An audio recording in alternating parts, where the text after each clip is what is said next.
Stand by to launch FanStream Sports. 3, 2, 1. Let's start. Hello, sports fans. Welcome to FanStream Sports. Nothing but pure sports. This is the JP Show. JP, it is so good to hear you back on the air. Stand by. Now, here's JP. All right, welcome into another edition of the JP Peterson Show, where free speech is protected and encouraged. Yes, welcome in. I'll be live here from our Orlando studios. Nick Geddes from On3 Sports, live from our RHS TV studios in St. Petersburg. Good morning to you, sir. How are you? I'm doing well here on a Wednesday, which means we're one more day closer to NFL football. We're 10 days out from college football. Yes. A lot to look forward to. In the meantime, we have the Rays to hold us over, and boy, oh boy, do we have lots of news coming out of the Rays as they're in San Francisco right now. Ain't none of it good, brother. None of it's good. That's why I washed my hands. I turned the water on and got the soap going last week, and Monday just completely washed my hands of them. They're going nowhere, unfortunately. A once promising season has deteriorated because mostly of horrific injuries to their pitchers, their pitching staff, their lack of urgency in bringing in a big hitter, and now, unfortunately, some horrific news on the foundation of their franchise. It's not been a good week, my friend, for the Tampa Bay Rays. No, it has not. And it's also been, if you want to go the whole year, look at the whole sample size here, this 5 months of the season so far. I can't think of a more roller coaster ride of a season for the Tampa Bay Rays than this one. When you think of the 13-0 start, the 29-7 start, the most historic offense for the first month and a half of the season, all that goodwill, to seeing 3/5 of your rotation go down with Tommy John surgery. I mean, how does that happen? I don't know. To the face of your franchise, facing serious allegations, all happening at the same time, and also trying to stay afloat in the AL race right now. I mean, this has been a just crazy, chaotic season that I'm afraid is not going to have a great ending like we all thought it would just 4 months ago. Yeah, it's so sad. I think the only silver lining in this, quite frankly, is that I think there will be a transfer of ownership of this team to local ownership. I think Stu Sternberg, with all the stuff that's going on with his team right now, he was looking to sell the team anyway. I think this has probably pushed him over the edge. So I believe that those negotiations are heating up. He'll get a nice price for his team, more than anybody ever dreamed. We were heard 1.5. It may be up to 1.9, almost $2 billion. That will only happen if there's a stadium deal on the Tampa side, because there's way more money available there. So in the long term, by the way, in the long term, everybody knows that. So if there is a silver lining, I think that would be it. But otherwise, this season is just going to turn into a horrible disappointment. Sad for Rays fans because they really showed up this year. What is attendance up? 25% this year? I know it was at one point. I don't know the exact percentage, but I know it's up about like 4,000 or 5,000 per game. So, and they marketed the team so differently, so well, in a lot of good ways. Gave back to the fans. So a lot of good things happened this year, but I think in the end, it's just going to be a year that is going to be remembered as an incredibly hot start. But you play 162, man. It's a grind. It takes a lot of depth and good fortune to go your way. And the Rays have had nothing really but bad fortune. No, and it continued yesterday. We get hit with the shot that we were honestly already expecting. Shane McClanahan going to undergo Tommy John surgery. I mean, just for me, again, we expected it, but when you hear it officially, you really just go, oh, man. Yeah. Like, you were holding out just like that 1% hope that something could change. But unfortunately, you're going to be without your ace for this postseason run and all of next year. That's just tough to come by. And then Manuel Margot now going down with an arm injury. It doesn't know. Who knows if he's going to return. Not a really big part of the offense lately, to be honest with you. So I don't know how much of a loss that necessarily is. He's your highest paid player, for God's sake. He is your highest paid player. That is true. But he wasn't really doing much out there. So I'm not wishing an injury or anything like that. But the fact that we're like in mid-August and we have Basabe, Curtis Mead, and Jonathan Aranda all on the 26-man roster here right now. That Wow. is certainly not how I drew it up. That is certainly not how the Rays drew it up. And this is very surprising to me the way this is kind of unfolded here this lately here. Yeah. It's sad, but it will be fun to see the new kids come up and see what they can do. And you were telling me that they elevated Carson Williams to AAA, bypassing Single A, so they're trying to get him ready to bring up, apparently. Right. Play That was shortstop. pretty telling to me that they Yeah. called up Carson Williams because he bypassed AA, goes straight to AAA, and he's only 20 years old. And if you looked at his profile, he's a complete player. He's great defensively. He can swing the bat, all those things. So clearly, with the uncertainty surrounding Wander Franco, they're fast tracking this guy to get him ready potentially for next year if this goes south with Wander Franco. And personally, I like that. I think they've always been very cautious on these young guys, and they've proven Yeah. lately they're willing to give these guys a shot. If you're good enough, they'll fast track you. And he had a triple yesterday. He missed a home run by just a couple feet on that like kind of mini green monster they have over there in Durham. So Yeah. that was good to see. So that's the only silver lining. I get to see these young guys finally play in the major leagues, and hopefully they catch fire. I mean, that's really the only thing you kind of hope for at the moment. Yeah, and the other thing about the sale vis-a-vis Wander Franco and the developments overnight with Wander Franco are not great. There appears to be more girls involved in this investigation. Orestes Estrada is going to join us at 11:30. Obviously, Orestes very knowledgeable on the Dominican Republic and how the culture works. I told you yesterday I spoke with a former major league player who grew up in the Dominican. Not a big name, but got to the big leagues for a couple of years. Didn't want me to use his name, but spoke freely about the culture over there. That for whatever we think about these things, relationships with underage girls over there are not as taboo as they are here. Just to be plain about it, it's commonplace, which is not. I'm not excusing anything that Wander Franco is doing or has done. I'm just passing on what people are telling me. And in terms of baseball players, obviously they are sought after by these women. It's just part of the culture over there. Orestes will probably, we had a conversation last night, so I'll let him speak for himself as far as all that goes, because obviously it's a very touchy subject. And again, I am not endorsing this in any way. Obviously, we're just talking about what the culture is over there. And what I was told by this player, and I think you'll hear from Orestes as well, is that these things have ways of going away in the Dominican Republic. And the other part about this is there is a lot of extortion that goes on over there. And there's a lot of nefarious things that happen in these situations. So it's going to be a very, very murky situation. I doubt very seriously if this is going to long-term affect his contract, but it could. I don't know how this is going to turn out. Maybe they'll want to make an example of him. Who knows? But just if history is any guide, this is not going to be a long-term derailing thing for Wander Franco. Now, the organization has to decide, do they want him to be the foundation and the face of their franchise moving forward?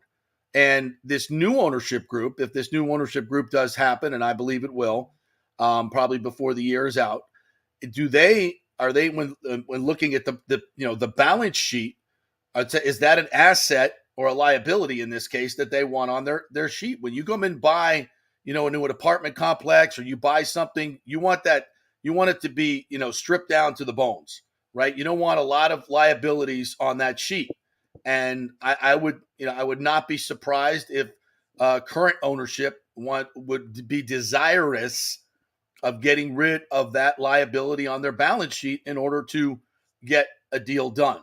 So again, this is all speculation, but these are things that we talk about on this show with our independent voice. We can talk about them because these things happen in real life, and these are conversations that are had. And we just want you to take you behind the scenes on what these conversations are having. This would be an absolute natural conversation that would be had if you're purchasing a team. What are your liabilities? What contracts are on the books? Who are these people? Do we want them to be part of the foundation moving forward? Is this what our ownership group wants to represent the team? And I would say, if I were a new owner coming in, that's a hard pass for me. As good as Wander Franco is, if I can get value for him, I'm doing that. I'm doing that right now. I'm shopping him. I'm trying to give value. You're not going to shop him right now when this is hot, right? You're going to Jonathan Drouin him and try to rehabilitate him the best you can in public opinion, and then try to get as much as you can for him. If there are some people that would say, hey, this is all bullshit. It's extortion. You shouldn't penalize this guy. He's a great player. We want him for that contract that he's under in today's baseball money. If he is just the superstar that we think he is, and I think he is, I think he will vastly outperform that contract.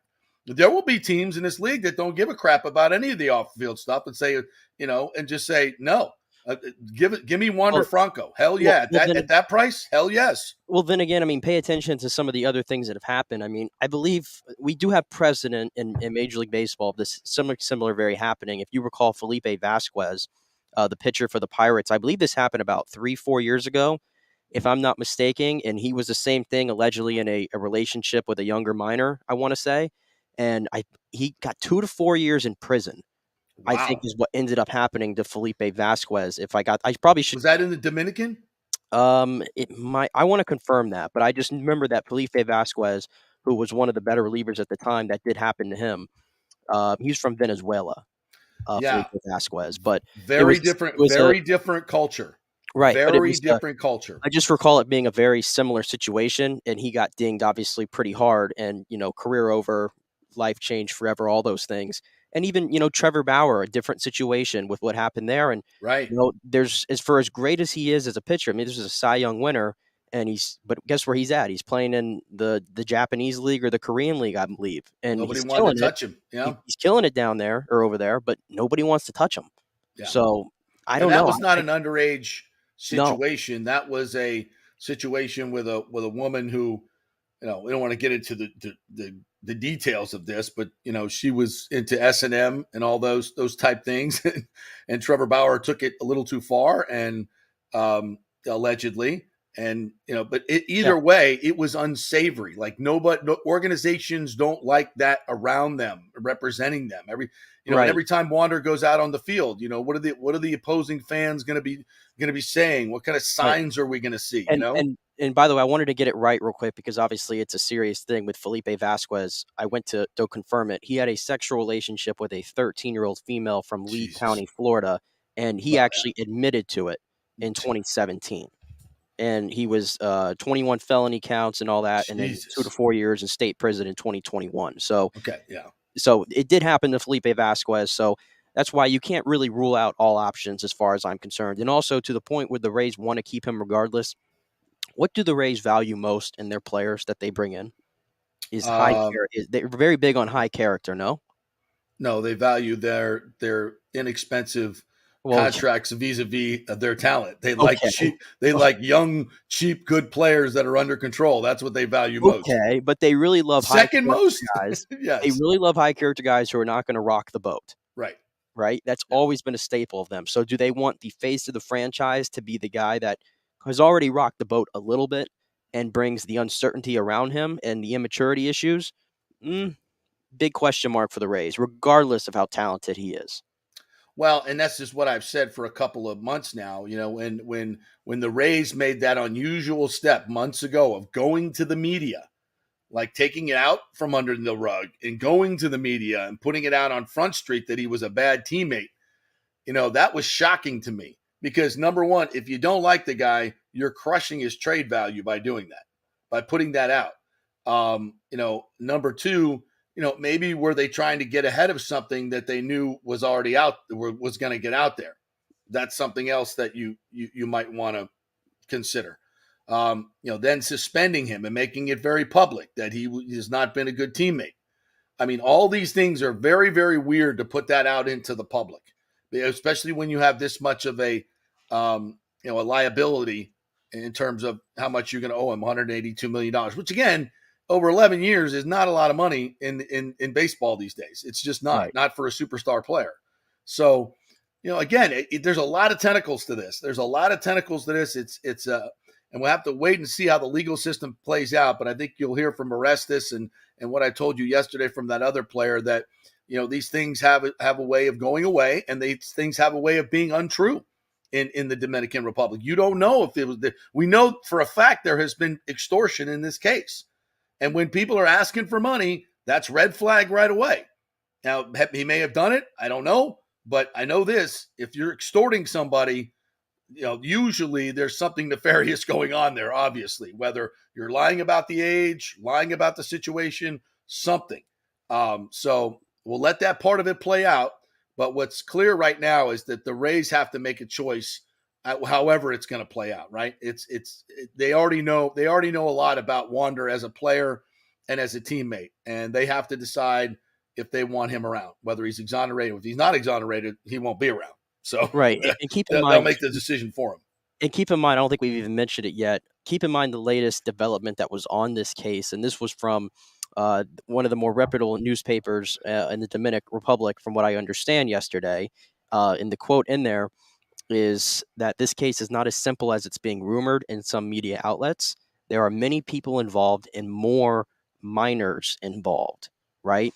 So it seems like it's a very complex case, and it's crystal clear to everybody that we're no longer dealing with the one girl that we were focusing on in the first few hours. This is a more widespread thing. You always have to take into account, JP, and I think you can probably agree with this. When one person comes forward, sometimes it tends to happen that others will come forward, right? That tends to happen. So you have to keep in mind that when it comes to this case, or there's just all these people extorting Wander Franco. I mean, that's kind of the two ways you have to look at it at this point. And which one's true, as you've said, we might never know. Right. We might never know, and it might just end up being, like I've been saying all week, the court of public opinion. How do you feel about the Wander Franco case is how it's going to be, and how do the Rays feel about it at the end of the day? And here's another part of this. The immaturity is unquestioned, right? We've seen the immaturity on the field. We've seen the immaturity in the reports from his own team. That's what his own managers talked about this. So being immature on the field and with your teammates, you're probably immature in the other choices that you make in your life, right? It's not going to just be, around baseball. It's going to be throughout your personality, everywhere you go. You think you can do whatever the hell you want to do, and there's not going to be any consequences because you've been treated like that your entire life because you're a great baseball player. At some point, there becomes consequences in life. And he saw that within his baseball team, and now he's experiencing that outside of baseball. So I don't think it's a shock. It doesn't come as a shock to me that he would make immature decisions off the field. So we'll see where it ends up, but none of this is good for the Rays. No, and to the point of the impact on the field, I think just flat out, like I've been saying, like I don't see how you can find a path to this team holding up a World Series trophy at the end of the year. Oh, it's hard. No. I don't think you can find a path anymore. I've tried to. I don't think they're going to make the playoffs, bro. I really don't. Even with 7 teams, I think they'll make the playoffs. I don't think they're in danger of that because I still think there's a lot of good there. It's just, is it enough to win a World Series at the end of the day? And listen, if you were already doubting if it was enough with Wander Franco and Shane McClanahan there, then you're definitely feeling like there's not enough without those guys because. As much as I love seeing, Basabe, Meade, and Jonathan Aranda up, and they've deserved those call-ups in circumstances, are we banking on them tearing it up? I'd hope they would. Hopefully they get hot here, but are we banking on that? I mean, are you seeing the catching position right now, how that's going? So clearly they need Francisco Mejia back. You see what happened last night. You have an inexperienced catcher in Rene Pinto, and basically any shot the Rays had at getting back in that game ended in that 7th inning with Rene Pinto throwing a ball to third base for whatever reason with 2 outs and throwing it into the outfield and allowing 2 runs to come home and just totally making that inning it turned into a 5-run inning, I believe, instead of 3. So that's kind of where the Rays are right now. Nothing shocked me from last night because you have an inexperienced catcher making a decision like that, and then you got a guy like Kevin Kelly too who has just hit a rookie wall.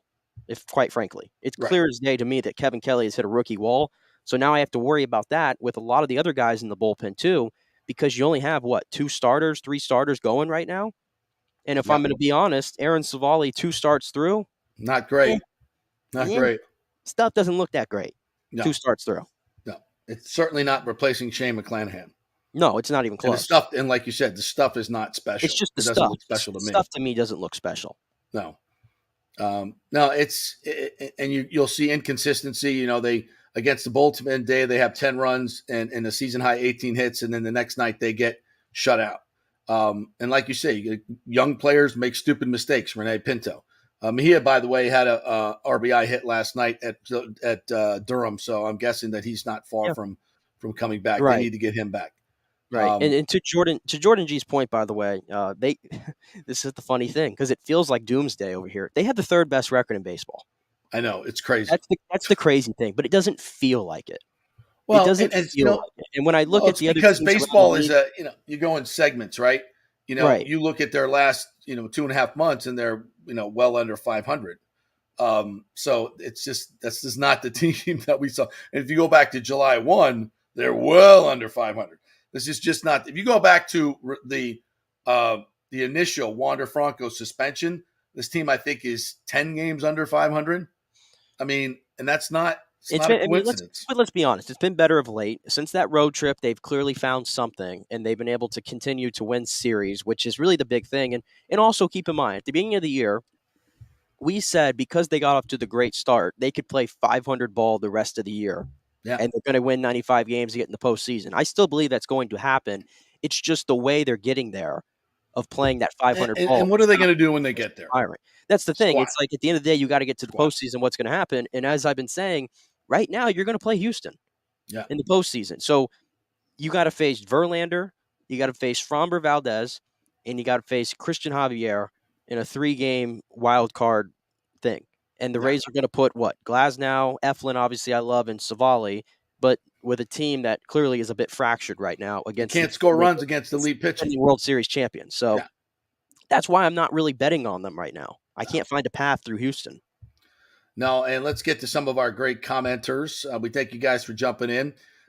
Shane News on the top of new Franco info that came out. I just don't see a path for this team anymore. I'm also thinking Stu wants to sell the team ASAP because this is a nightmare scenario PR-wise. Absolutely. Like I said, this is the silver lining. If we can get new ownership and I mean, as bad as this feels, right? Imagine this, in a month or so, a couple months, whenever it might be, it's announced that there's a new local ownership group. They've struck a deal with Hillsborough County. They're going to build a beautiful stadium and entertainment district down there on the water in Channelside, Ybor area. And you look at some of the building pieces that are still here. When we move into that stadium, Shane McClanahan will be back, right? She'll be back. We can look at, will Glasnow still be here? Will Carson Williams be up? Will all of these young players still be with us? There's a lot of building blocks that still are on this team. Losing a Wander Franco hurts, man. I mean, it really does because he was the superstar foundation of this team. And maybe somehow he gets exonerated, grows the hell up, and becomes a great player under a great contract. Who knows? But there are brighter days ahead, I think, for this franchise. And once we can get out from under this ownership group, I think this team is going to absolutely explode, much like the Braves did. The Braves used that new money and have, imagine the baseball side of this organization with new money, with the new stadium. You have a better version of the Braves, in my opinion, because we're smarter and would be better with the money. So, if you're a Rays fan, I would say this sucks right now, but if it gets the team sold and a stadium on the Tampa side, it's all good. It's all good, and it's a much brighter days ahead. So why don't we just leave it at that and move forward? I guess the thing that's a hard pill to swallow, at least for me, is we've been growing accustomed to, okay, well, next year we're going to get it. Well, next year we're going to get it. Well, next year we're going to get it. Yeah. And how many times can I continue to just say that? And I'm not saying their window, the funny thing is because of all the young talent they have coming through the pipeline, that's the amazing thing is that they're able to win 95 to 100 games like they've been doing, and while having one of the top prospect systems in Major League Baseball. And eventually that talent's going to get up here. And I'd say the crop that's coming up right now, when you think of what Wander Franco, the impact he had from what I'm expecting from Junior Caminero and this Carson Williams, those three guys, coupled in with the Meads of the world, the Arandas, if those guys can figure it out at the major league level, they have a nice nucleus that's going to carry them throughout the next decade. I'm pretty confident in, hopefully. Yeah. But you just want to win one. At least when you have the Yandis around, the Randys around, the Glasnows around, you like to think that that's your best chance to win something and have this influx of young talent coming at the same time. And how many more kicks at the can are you going to get at it with those guys? Look, that's a big deal. I mean, and I'm tired of it. I've said this for a long time. I'm tired of saying, wait till next year. And by the way, how you feeling about that Aaron Savale trade right now? Would you like to have Kyle Manzardo at AAA? Well, no, about that trade right now? They needed the Aaron Savale trade, regardless if I don't think his stuff has been that great. They definitely need Aaron Savale. There's no doubt about that. There's no doubt. And by the way, honest and be honest, actually, I think I take it back, or I don't take it back necessarily. But Zach Littell actually might be the third guy. Oh, don't do that! Don't do that! Don't do that! What do you mean? Have you know watched Zach Littell pitch? Yeah, he's great last night. But again, how many times have we seen these guys in the beginning? In the beginning, the Rays find a way to get these guys, with their analytics and get them, and then the other teams catch up. Zach Littell is who he is. He didn't suddenly become Nolan Ryan. Okay, the Rays do this, but they don't stick. They're doing the same thing they did with Drew Rasmussen with him, and Drew Rasmussen stuck. Yeah. I think Zach. So you're saying Zach Littell will have Tommy John surgery in about 6 months, is what you're saying? I don't know. Jeez. I do. I'm just saying. I actually think Zach Littell. I'm a student of history. I think Zach Littell, given what he's shown the last month or so, that since he's kind of transitioned to being a starter, great. He might be the third guy in that equation over Savale right now. And in the postseason, I only need 5 innings out of you, and he's proven he can give you a nice, good 5 innings. Well, like I say, when you like Kyle Manzardo still at Durham instead of having given him away, no, I don't actually giving up on this year. I'm not bothered because I think Jonathan Aranda is going to play first base. I think that's where they're going there. And then in the future, in the long run, I think they think higher of Xavier Isaac than they do Kyle Manzardo. So they just had a surplus. True. So, no, I'm not bothered. All right. We'll see what Savale becomes. And if Zach Littell can become that, you think after a while, Savale, I'm sure, is probably sticking to a lot of his old tactics, so to speak. Yeah, the Rays will get to him. Yeah, I think that will come. I'm just speaking in 2 starts. I haven't been thrilled. Yeah, and and it's like you say, it's the stuff. I want to see some stuff. I don't see any stuff. This one from Luke W. Right or wrong, the Wander distractions are piling up. Yeah, and there's an article in the Times about everybody saying that this is not going to be a distraction to the Rays. Come on, man. How can it not be?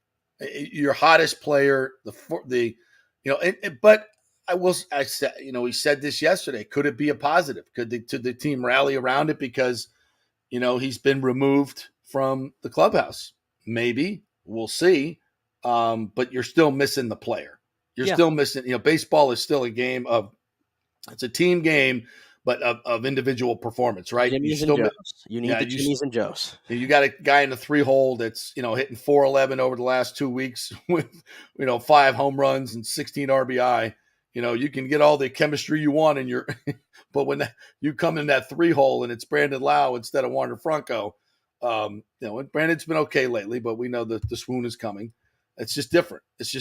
So, Wander Value says Luke W. Like Longoria or Snell, Rays are much better doing mid-level trades. Foundation player trades, not so much. You nailed that one, buddy. You go back to the Chris Archer one, which is an anomaly. Pittsburgh effed that up so bad. But the Blake Snell and Longoria trade brought us very, very little. Well, I don't think the Longoria trade was meant to really give you a great return, in all fairness. It was just to get out of the contract. And I don't think he had much value in the first place. But yet you want to bring him back. Yeah, if he was back, that's our veteran guy we could have had in the clubhouse, JP, that you've been calling for. How about that? True. I don't, but again, Longoria, he's a veteran guy. Yeah, he's a veteran guy. I'll just leave it at that. Maybe a Franco trade will be the Herschel Walker trade for the Rays. We can only hope. Yeah. Like I said, there's a lot of teams in this league that don't give a shit about character or the optics. Yeah, but I don't want us to come off like we're hoping for the Rays to trade Wander Franco necessarily. If this ends up being like extortion, I'm not going to root openly for the Rays to trade their most talented player. I'm just saying because it'd be uncomfortable for the Rays, I believe, is where it becomes an option. Luke says Rays aren't the Friedman era. There's no Josh Lukey's, Matt Bush's, Escobar's on the Rays now. Well, it's Wander Franco. Here's another one. What if multiple females extorting him and he reported it prior to all this? Yeah, that's a possibility, Jordan G. I mean, if, people see opportunity, then, I'm not sure, but what is his native city is Bonnie and DR? I mean, how many baseball players in Bonnie that come back there in the off season are making the money that he's making? And clearly he likes to spend the money as well. To the point that you made earlier in the week when this first came out, he is a target because of his public profile. And even like David Ortiz, like he got shot, no? Like 4 years ago? And yes. That was a big thing. And that happened in the Dominican Republic, if I'm not mistaken. And yes, it did. He was obviously a big target down there. Yeah. And there's a lot of speculation about what that was about. Right. And I can tell you, it was, the same. I'm not saying anything to do with underage girls. I'm not saying that at all. Nothing to do with that. But there may have been, women involved. Let's just put it that way. It's a different culture down there, man. People do not play. Wander Thomas Casper supposedly already had a countersuit months ago, so that was certainly no secret to the franchise. Yeah, this is something else that is a little disturbing to me. These things were public record back in mid-July, but somehow the Rays were completely blindsided on Sunday. And no, I don't. They may have been blindsided by it going public on Instagram, but they certainly should have known something was going on. And again, as I mentioned yesterday, did Wander not talk to the organization about this if he's filing countersuits against girls? Was there no... You would think that the organization would know about their dealings with their star player. Yeah. Yes. Jordan G says, come on, we're right on the heels of Baltimore. Not a chance we missed the playoffs, especially with that buffet we had at the buffer we had at the hot start. You're 3 games out. What are you, 4.5 up in the second wild card? That's a lot to make up, though. It doesn't sound like a lot, but that's a lot for a team to try to get on you. And none of those teams in the wild card are particularly great teams. Yeah, in a month and a half. I know the Rays did it, obviously, 12 years ago, whatever. But that's the exception to the rule.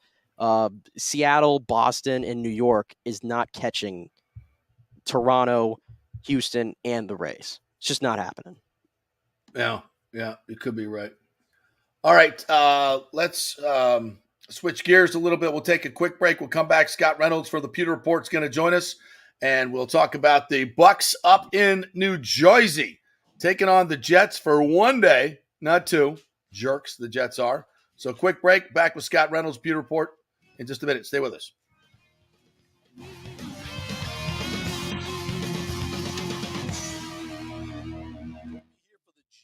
Law Group, JEEVES. Call for a free case evaluation, 888-9-JEEVES. That's 888-9-JEEVES. We're local, we're trusted. The law firm brings over 80 years of combined legal experience focusing on clients in Tampa Bay, the state of Florida, and national class action cases. If you're injured, get that free case evaluation, no cost to you.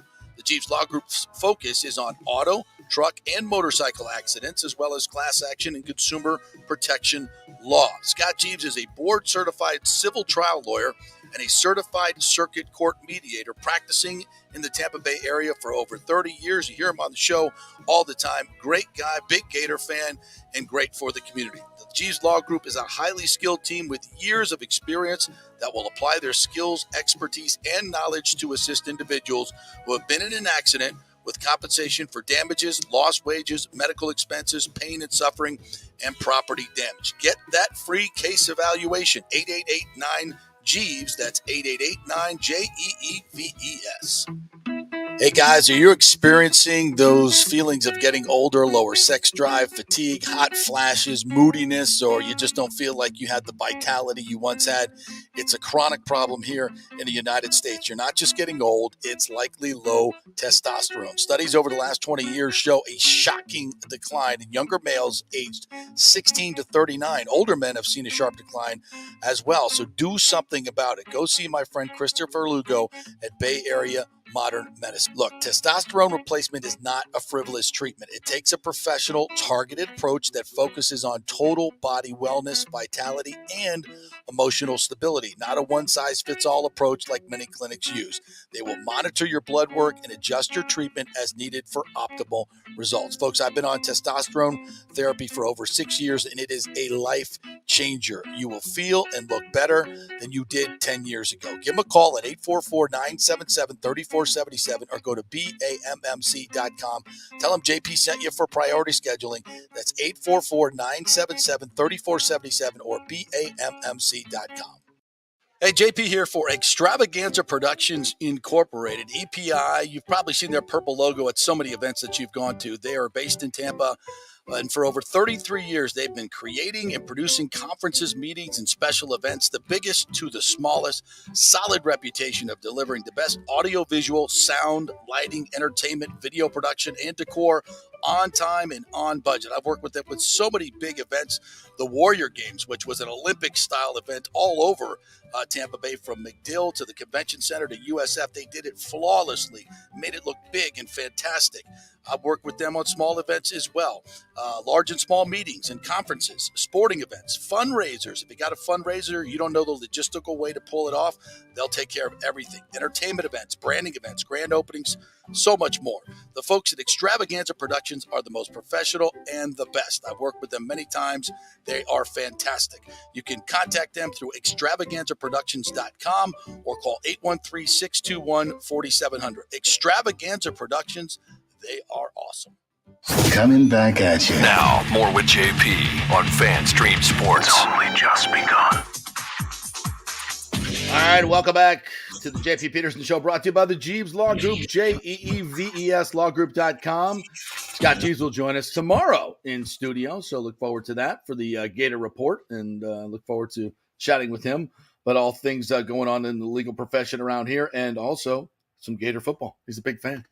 All right, let's bring in our good friend Scott Reynolds of the Pewter Report, the Bible when it comes to Buccaneers coverage. What's up, my friend? How are you? Doing great, guys. How are you? We're good. We're good. We're not up in New York. Neither am I. I'm here with you guys. I see that. You know, I got my priorities straight. Okay, You listen, cover another Bucks practice or, spend time with Nick and JP today. I know what I'm doing.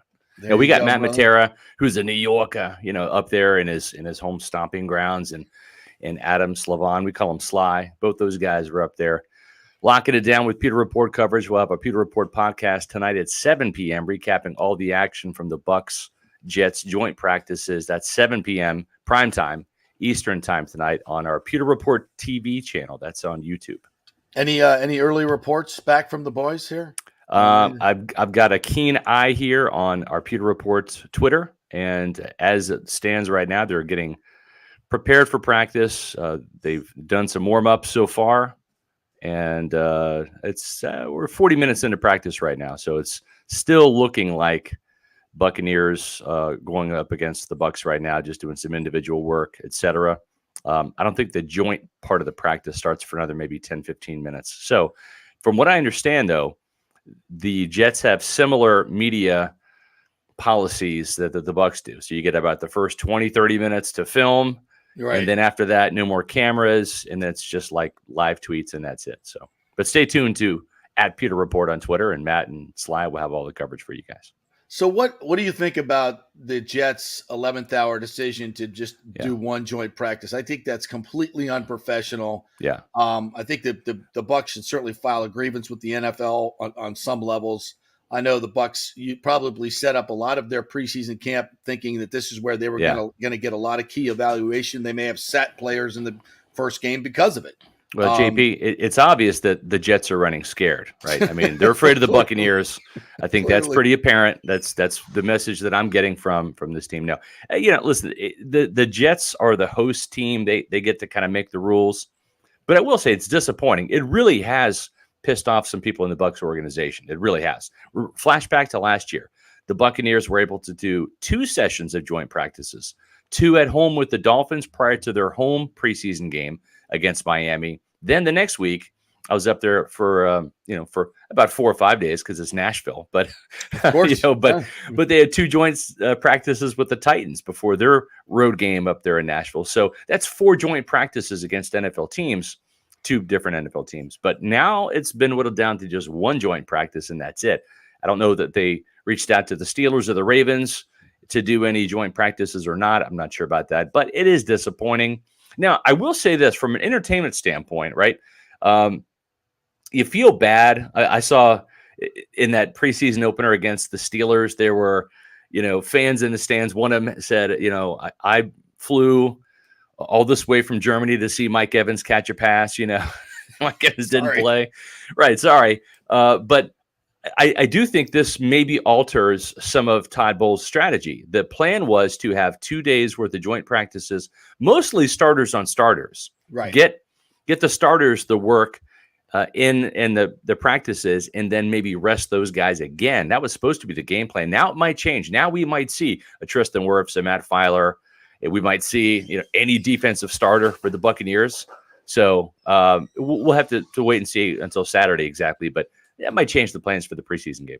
And I know, too, there's a lot of positional battles going on, whether that's the nickel spot, whether you want to see Cody Mauch and Luke Gedeke going up against some other guys that are not on their own team and stuff like that. But as it relates to the quarterback competition and how that changes, can we – I know the Bucs won't do this, but can we wrap a bow on this? It's Baker Mayfield. This is over, right? Yeah, it is. And again, we talked about this way back in the OTAs and minicamp. If Kyle Trask was going to start this season, and what I mean by that is week 1, 73,000 Vikings fans in full throat, Skol, to be in that road environment, if you're Todd Bowles and you may or may not be on the hot seat, do you want a guy who has maybe thrown 9 NFL passes out there, and that would be Kyle Trask, or 69 NFL starts, including a playoff win, the only quarterback, mind you, in the NFC South that has a playoff win, and that's Baker Mayfield? It's an easy decision. So for Kyle Trask to beat out Baker Mayfield, 2 things had to have happened in camp and in the preseason. Number 1, Kyle Trask had to have played out of his mind. Number 2, Baker Mayfield would have had to really slip up, because if all things are even, if it's equal, if it's a tie, guess who the tie is going to? It's going to the experienced guy in Baker Mayfield. So that hasn't happened. Kyle, to his credit, I think really came on in the second week. And you know what that did? That pushed Baker Mayfield up a notch as well. And that's what a quarterback competition is supposed to do. It's not necessarily supposed to put one guy ahead of the other. It's supposed to drive both of them.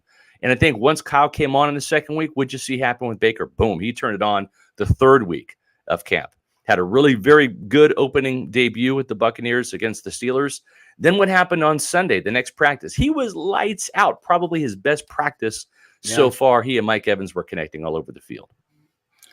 Yeah, and that's what kind of I expected. I don't know what you expected, but I went back, early on in this process and looked at Baker Mayfield's time with the LA Rams, which I didn't give a shit about the Panther stuff. Matt Rule, I mean, that was a disaster. Yes. And I constantly hear this narrative, 4 teams in 4 years. Well, let's look at that, okay? Yeah. I mean, were the Rams going to bring him back? No, of course not. They have Matthew Stafford. Duh. And he didn't want to go back there. If they didn't have Matthew Stafford, do you think Baker Mayfield would have been there? I think he would have. I mean, you go look at you look how he played without even, 1 week in the playbook, and he's leading 2 fourth-quarter drives. Mm-hmm. Like, if you haven't watched it, Bucs fans, go back and watch it. The dude can play. Yeah. He knows how to play quarterback in this league, and he's got great targets. I mean, my only feeling is this, this offensive line can derail everything. And, I obviously asked a very critical question in the post-game presser, which I got some feedback from some people on, but I'm concerned about Luke Gedeke. And I feel like he's just been given that job with absolutely no competition. Yeah. And what has he done to warrant it? And I've been told that he has really, really solid tape in He does. camp. So I don't know. Here's the thing. I think the great thing is Todd Bowles and Jason Light, because he has a hand in this too. It's his roster, right? It's Todd Bowles' team. It's Jason's roster. Jason's the guy that pulled the trigger on Luke Gedeke in the second round. The great thing is both of those men, and I think Dave Canales too. He is a soldier. He is not one of these offensive coordinators like Mike Martz, right? Or some of the other offensive egotistical guys, Charlie that have Weiss, been in the league. Charlie Weiss, back exactly. in the day, Yeah. He's a soldier. He is going to listen to what his commander, in this case, Todd Bowles, has to say. He'll have his input for sure. But I think last year, everyone in the building agreed, Bowles, Light, everyone, that they waited too long to pull the plug on Gedeke, right? And we saw what happened. They started to switch. They started to platoon both he and Nick Leverett in Carolina in week 7. Gedeke ended up injuring his foot, and then it was basically Leverett's job the rest of the way, including that next start against the Ravens on Thursday. And that proved to be the better move. And I don't think they're going to make that mistake again. Okay. You can give him the 2 preseason games and I think the season opener. And if Luke Gedeke is not performing up to snuff, then I think you have to contemplate a change. And I think it will be a much quicker hook this time if he doesn't perform well, because of what happened last year. So that I have that little card in the back of my pocket ready to kind of play if I'm Todd Bowles and Jason Light based upon what happened last year. And I think that's kind of a saving grace for Buccaneer fans. And the other thing too is we saw in practice on Monday, Justin School, who started at left tackle, he's going to be the swing tackle. He's going to be the Josh Wells this year. He's younger. He's 26. He's not 32 like Wells, but he can play left and right tackle. But he's primarily been a left tackle. What did we see on Monday's practice? Well, he was starting at right tackle with the second string, and Brandon Walton, who's been that right tackle, was playing at left tackle. So now you can throw Justin School. You've got Brandon Walton. I think Matt Filer is probably like a emergency, right tackle if they need. Yeah, he's played there. So they have some options. They want to see Gedeke succeed, but if he doesn't, I think you're going to see a much quicker hook. Well, let's get into some of the positives from Friday night. And from my vantage point, none were more than Trey Palmer, who was a star in that game. And just catch me up to speed. Let's go back to the draft process here. Mm-hmm. You obviously evaluate a lot of these guys. Yeah. What did I miss, or what did everybody miss with Trey Palmer that made this guy a 6th-round pick? Because he certainly doesn't play like one. He looks like the Bucs have found an absolute steal in the 6th round. What was the thing that caused him to slide to that 6th round? You're not supposed to draft the helmet. You're supposed to draft the player. Okay. And what that means is you can, pick a team, for example, LSU, for example. Okay. LSU is known for putting out really good linebackers, right? Whether it's Devin White excelled in college, Deion Jones, there's been Kevin Minter. There's been a lot of linebackers from LSU that have come out. And so that's in the back of some scouts' mind, that LSU puts out good linebackers. And sometimes that's not always the case, but that's kind of like a pro perception. Mm-hmm. And sometimes there's a con perception. Nebraska wide receivers, right? Right. They're Stanley Morgan, like back in the day, right? From wow. You know what I'm talking about, the old Patriots receiver, right? There's him. Wow. And then who else is there? Who else has played wide receiver coming out of Nebraska that has done anything in the league? And it's a program historically that has not had much of a passing game. Matter of fact, Trey Palmer, I think, is only one of 2 1,000-yard receivers ever at Nebraska, right? And so I think that people look at the N on the helmet and they say, well, he was a Nebraska wide receiver. He got 1,000 yards, but whatever. And then the other thing too is he was a bit of a one-year wonder, right? He was stacked, and again, sometimes these little head games and biases come into scouts' minds, such as, well, why couldn't he get on the field at LSU? Well, I don't know. They had Jamar Chase and Justin Jefferson. Malik Neighbors. I mean, who's an up-and-comer guy now. So Keon Butte. I mean, they've had a bunch of really good LSU wide receivers that were ahead of some guys are late bloomers too. That's right. Yeah. So I think in a nutshell, that's it. It's 1 year wonder, really 1 year production at Nebraska, not known for a passing school. And I think those biases sometimes affect people, and you fall down. I mean, like, for example, you look at Darren Sproles, who went to my alma mater, Kansas State. 5'6" running backs do not have a very good track record for success, right? They just don't. He is the exception, not the rule. So you look at Deuce Vaughn, who's kind of tearing it up for the Cowboys now. We'll see what happens in his NFL career. I'm not saying he's the next Darren Sproles, but came out of Kansas State, same school. So do you look at him and say, well, they did it before with Darren Sproles like 20 years ago? Is he another exception? Or is it the rule that, most 5'5", 5'6", 5'7" running backs just don't make it? At the end of the day, scouting is a guessing game, right? Yeah. So there's that part of it too. Scott Reynolds, Pewter Report, joining us here. Slot corner obviously is one of the real true battles in this. Yep. And it's people slot corner. It's a critical position, right? It's a very critical position. And teams will attack you if you don't have somebody good in there. And there's a lot of good guys that play in there. I think it's a critical position. Where do you see that right now? Well, it's probably going to be the weak link in terms of experience on the Bucs defense. And you're exactly right. We can sit here and say the Bucs are on a 3-4 defense under Todd Bowles all we want. But in reality, it's a 4-2-5 is really what he runs. You rarely see 3 linebackers on the field. And when I say linebackers, I don't mean outside linebackers like Shaq Barrett and Joe Tryon-Shoyinka.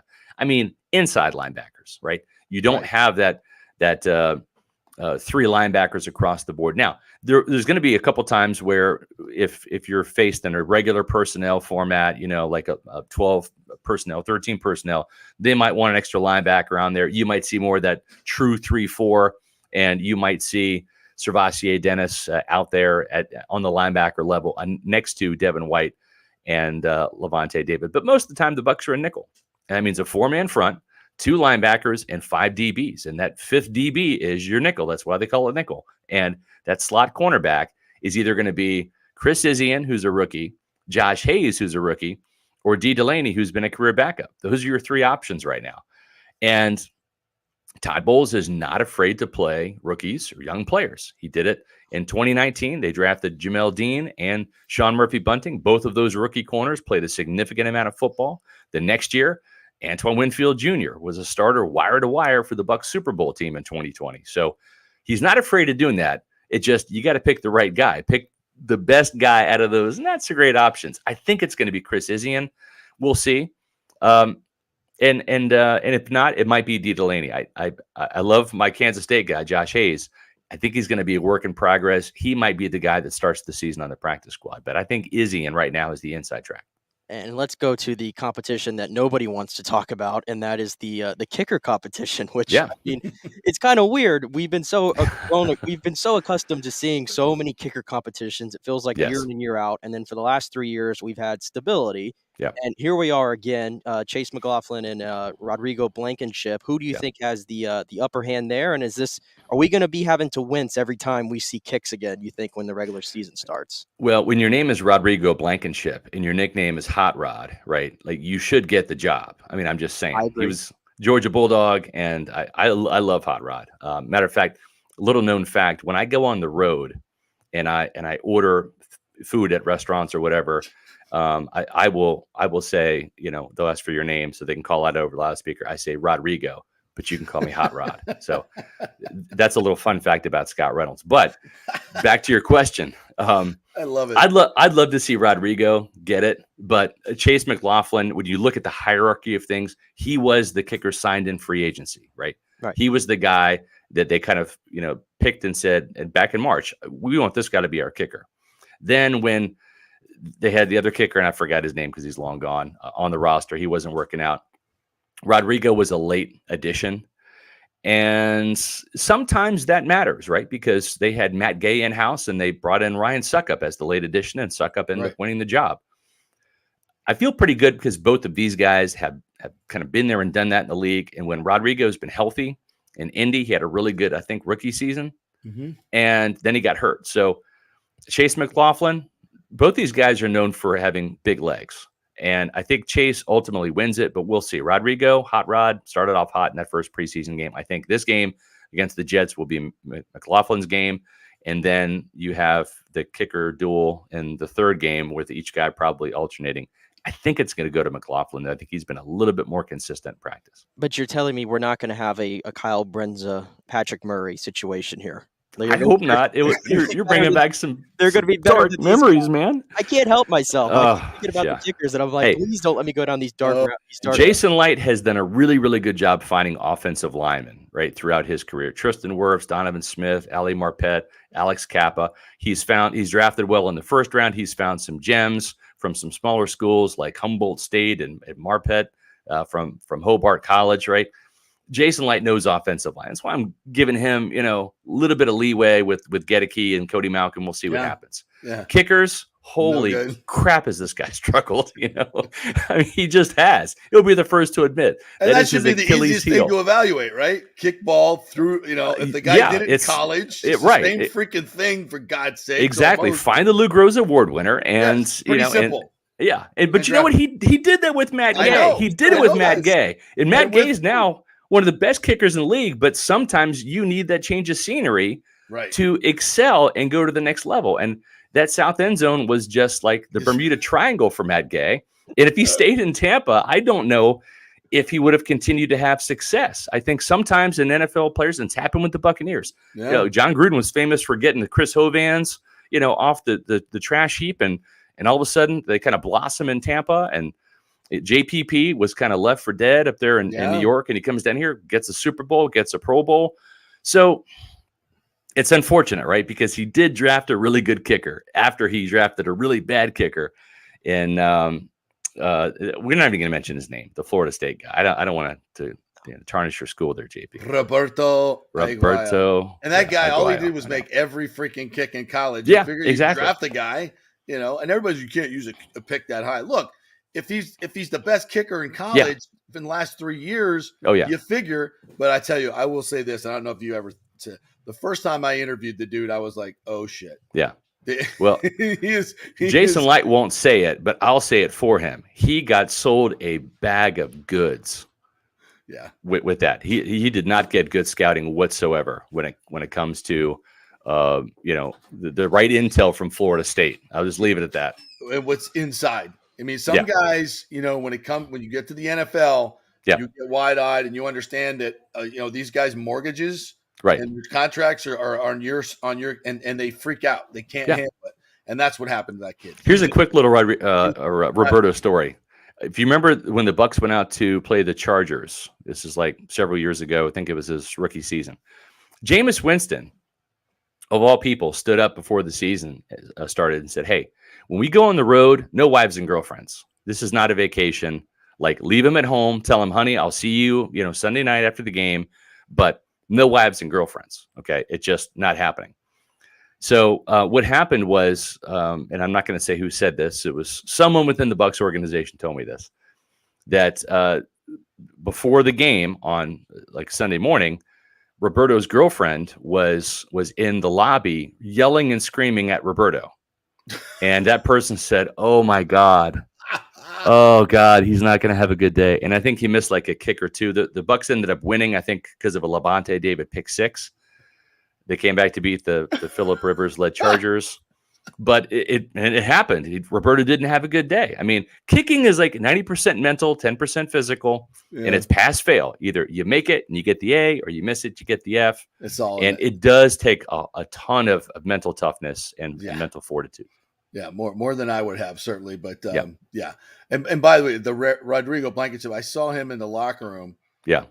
It's just odd to see a man that looks like that walk in and have pasty a white. Yeah, and he's got the specs on. His hashtag is respect the specs.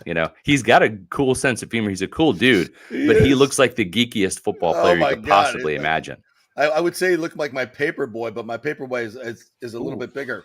Yeah, I mean, it's crazy. But yeah, I mean, listen, back in the 80s, all you gotta do. Yeah, back in the 80s or 90s, I would say, hey, is this, should you be in band? You can't say that now because it's not politically correct, but back then I would have said you can that. On this show. You can say okay, well, there we go. I just said I hate to come in with this bad news, but Scott, your guys at Pewter Report just put this out a couple minutes ago, that Russell Gage was taken off the field on a cart, not putting weight on his leg, and it does not look good.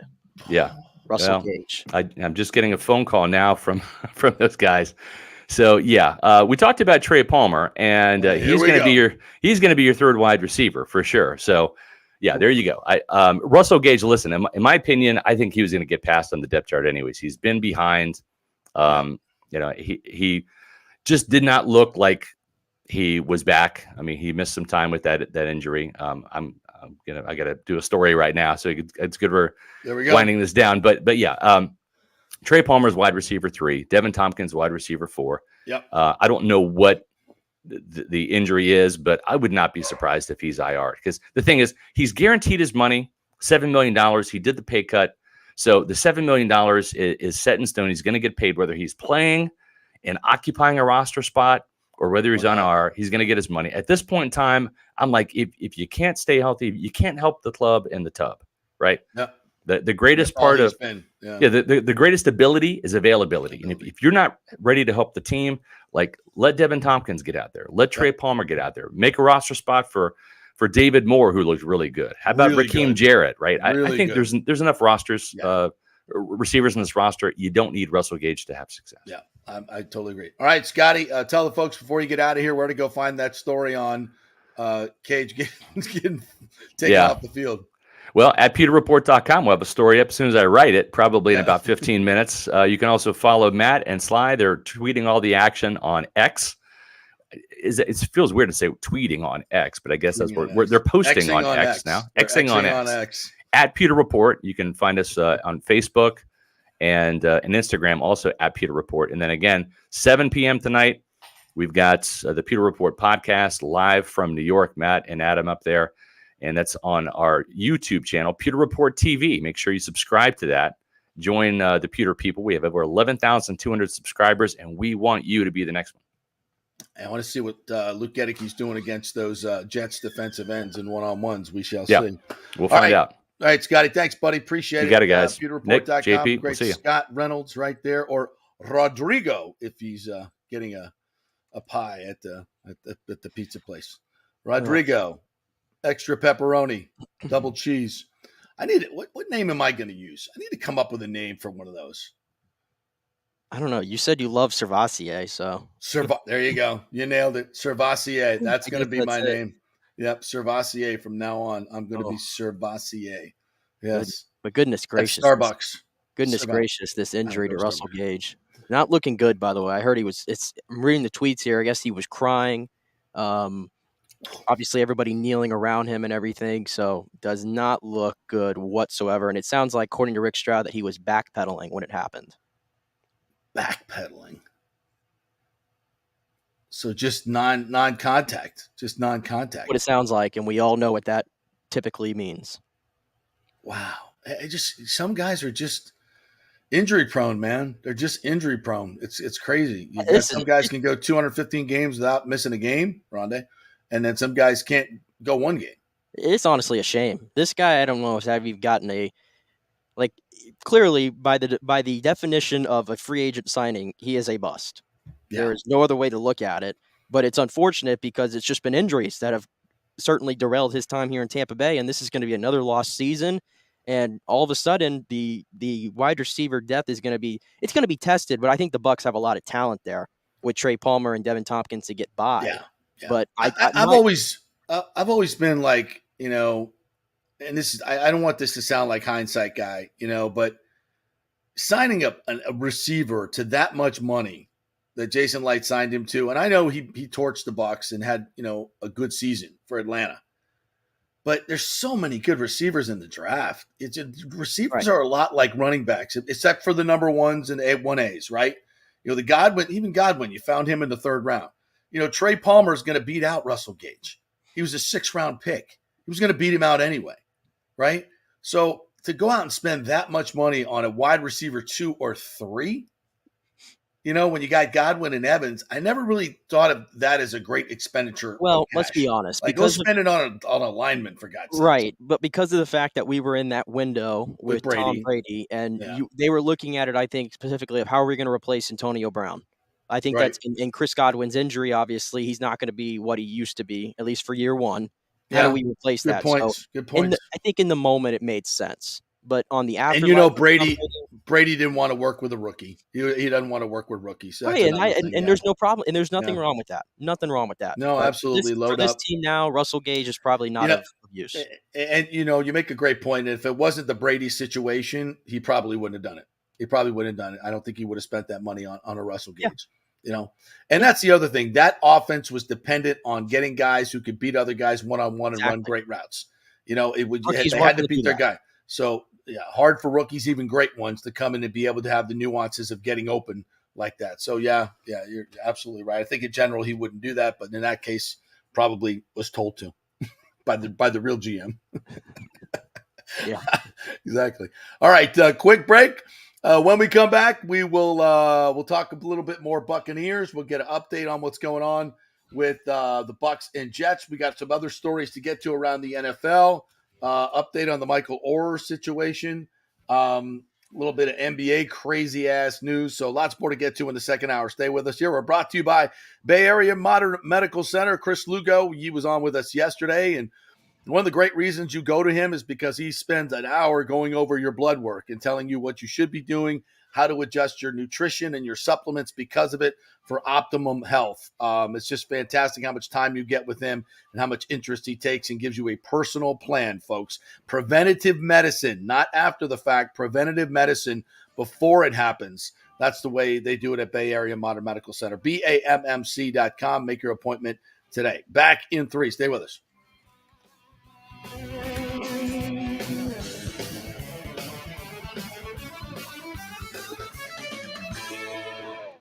have any old coins sitting around the house? Well, the Gold and Diamond Source will purchase a variety of different types of coins and bullion.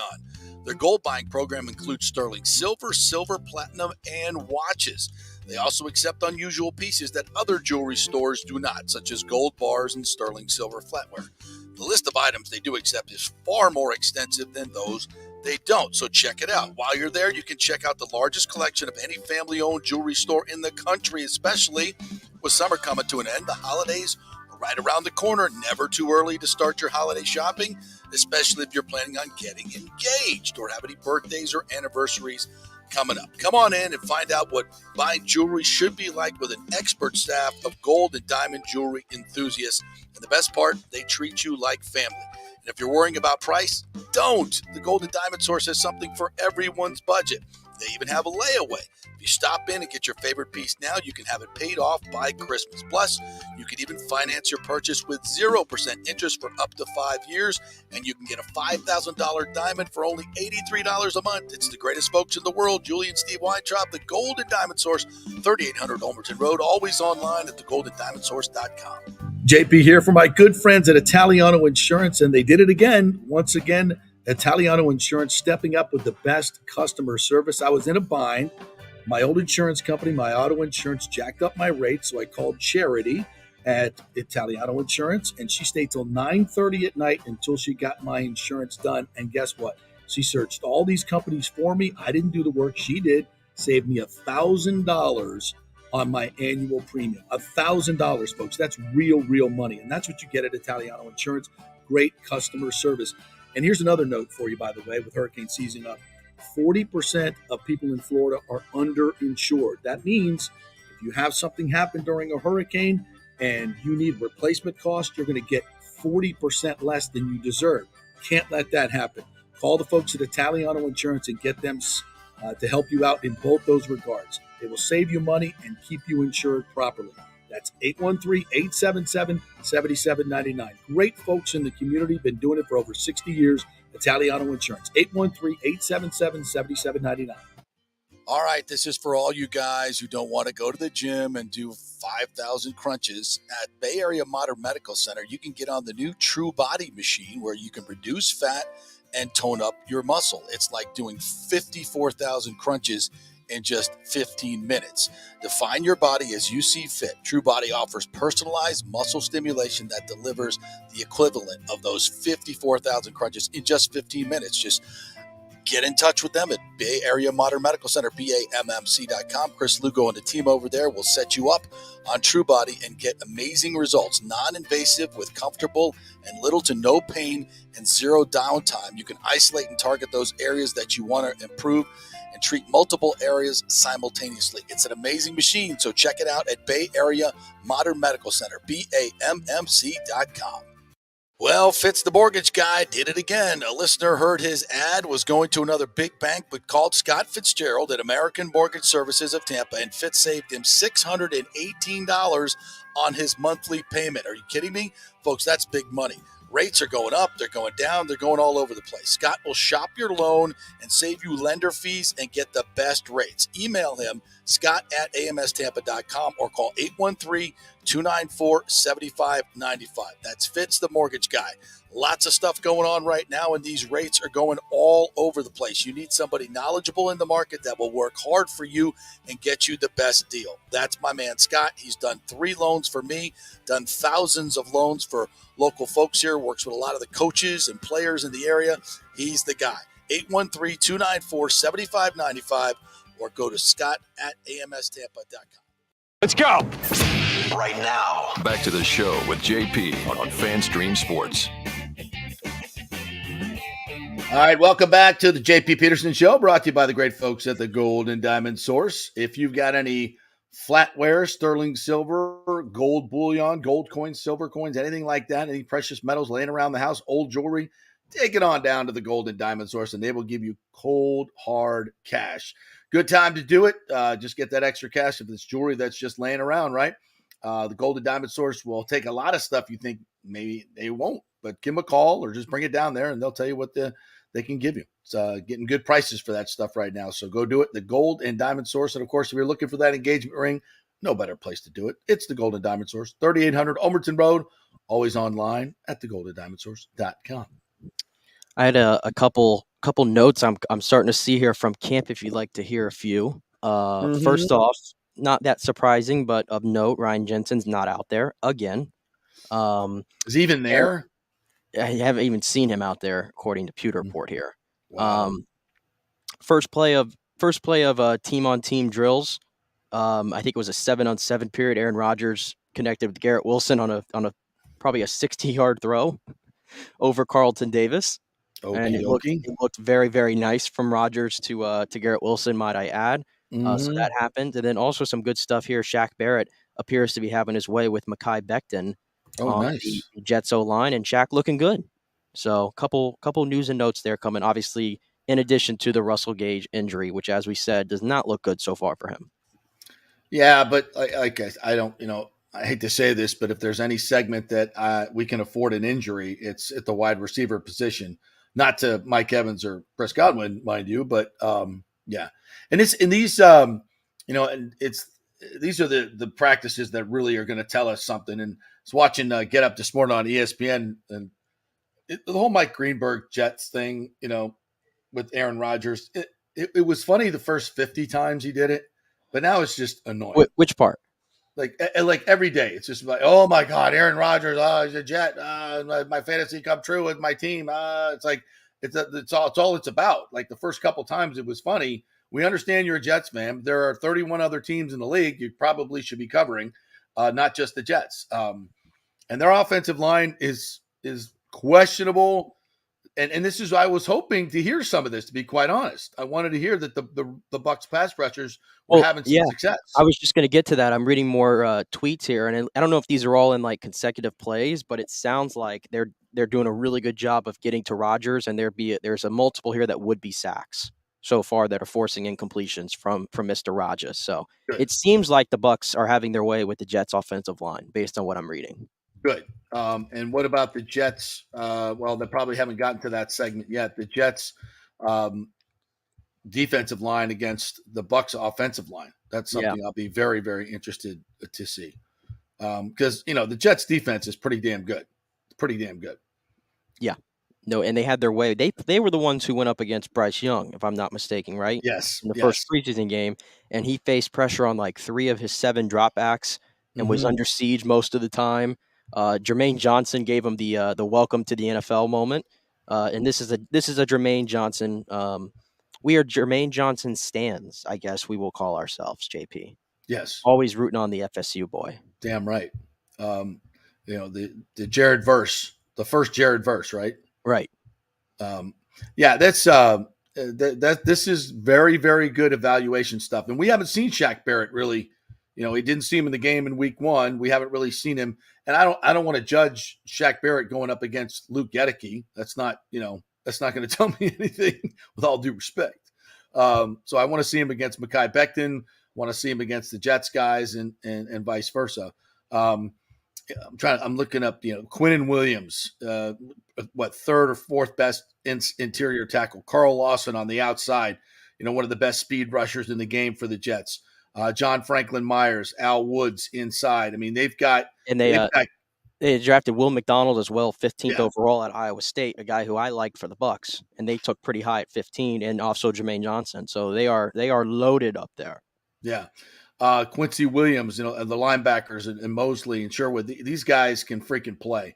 The Jets are going to be really good on defense. They're going to be really good on defense. So this is going to be a great test for the Bucs offense to see where they're at. So I'll look forward to, and we'll keep you up to date as the day goes on. Speaking of the Jets, can you cue up the Robert Saleh team meeting where he absolutely just roasts his offensive line?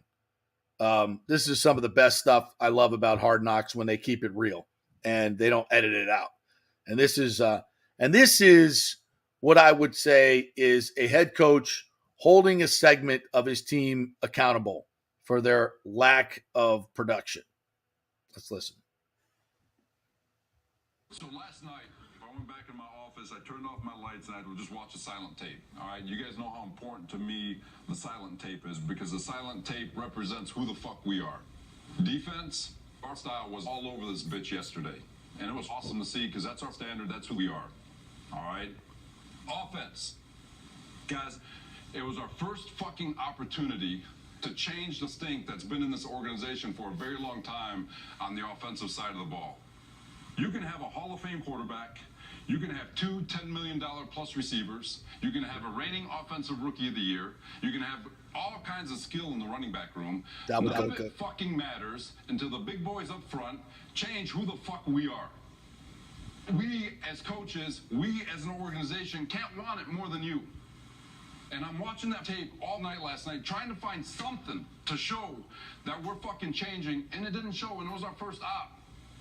And I'd love to say we got another practice, but you know what? It's like Sunday. You don't get Monday morning to go redo. It's getting your mind right to represent who the fuck you are every single fucking time you are on the fucking field. We'll fix footwork. We'll fix all that shit. But you can't fix shit until we know you're giving everything you got. Making it fucking hurt, straining and fighting for everything you fucking got. Because we will go as you go. We proved last year that we're a 7-10 football team with a really fucking good defense and a mediocre offense.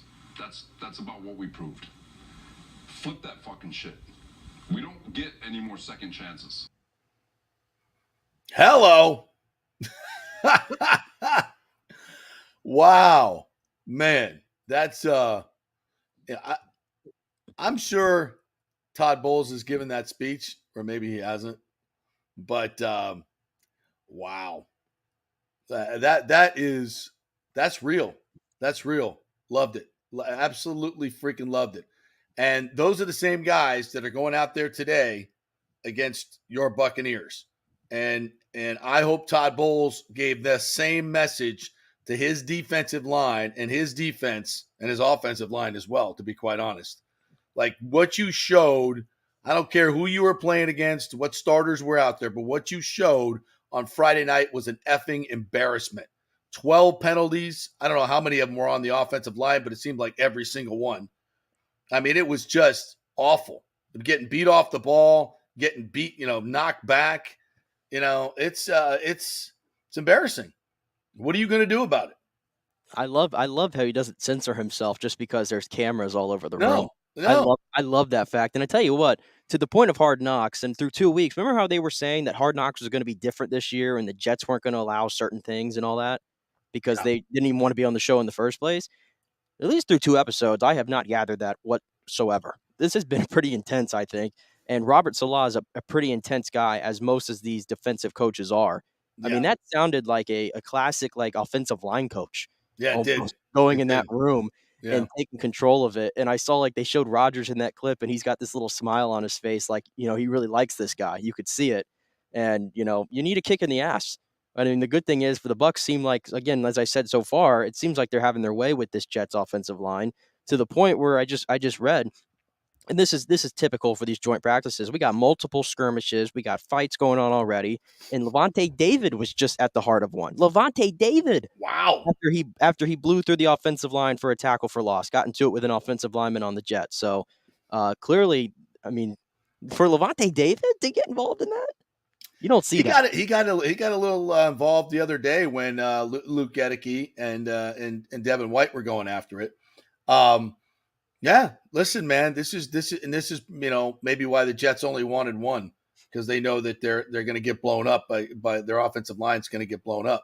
It's so ridiculous. It's such a piss poor Jets thing to do. If that's Robert Saleh doing that, you know, you're not as tough as I thought you were, because if you won't do two practices with the other team that you promised to do,